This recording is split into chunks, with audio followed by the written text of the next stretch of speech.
ድሪም የነበራት ሴት ነገር ግን ከ10 ድሪም አንዱ በድንገት ወድቆ የጠፋባት ሴት ሉቃስ 15 ቁጥር 8 ላይ 10 ድሪም የነበራት ሴት ነበረች። ግን ድሪም የሚባለው በጊዜው እነሱ የሚገበያዩበት ገንዘብ ነው እና ከ10 አንዱ ጠፋባት። ሲጠፋባት አንዱ ከነከናት። ወዳጆቼ ልብ በሉ 100 በጎች ነበሩት፣ አንድ ነው የጠፋው። ይሄን ያህል ምንድነው ዋጋ የሚከፍለው? 99 አይበቁትም ያስብላል። አሁንም እቺ ሴት 10 ነበራት፣ አንድ ነው የጠፋባት። ግን እንቅልፍ አጣለች። ከዚህ በኋላ እርምጃ ልውሰድ፣ የጠፋብኝን ማግኘት አለብኝ አለች። ምን አደረገች? የመጀመሪያው ልባም ሴት ናት። ድሪሟ የት እንደጠፋባት አውቃለች። ቤቷ ውስጥ ነው የጠፋው።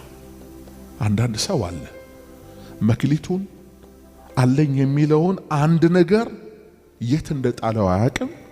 ለሱ ጸጋ መቀዝቀዝ፣ ለሱ ኃይል ማጣት፣ ለሱ ኪሳራ ተጠያቂ የሚያደርገው ጎረቤቶቹን ወይ ባልንጀሮቹን ነው።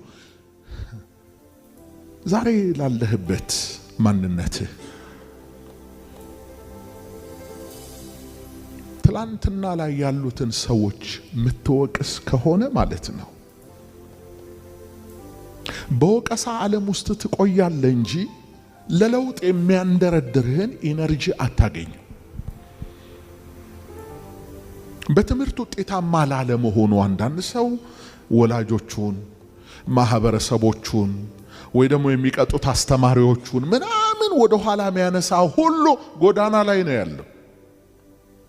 በየትኛውም ሁኔታ ግን ያን ተጽዕኖ ተቋቁሞ ደግሞ ውጤታማ የሆነ ሰው ደግሞ የምስጋና ርዕስ እንጂ ያለው ብዙ ኮምፕሌኖችን ምናምን አትሰሙ። ከጠቀሰም እንኳን ለትምህርት ነው የሚጠቅሰው።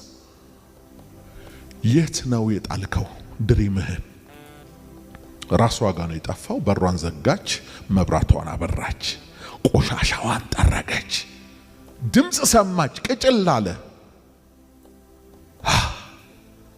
የጠፋው ድሪሜን አንዱ ተገኘ። ደስ አላት። ጎረቤቶቿን ሁሉ የጠፋው ድሪሜን አገኘሁት፣ የጠፋው ድሪሜን አገኘሁት፣ ከኔ ጋር ደስ ይበላችሁ አለች ማለት ነው።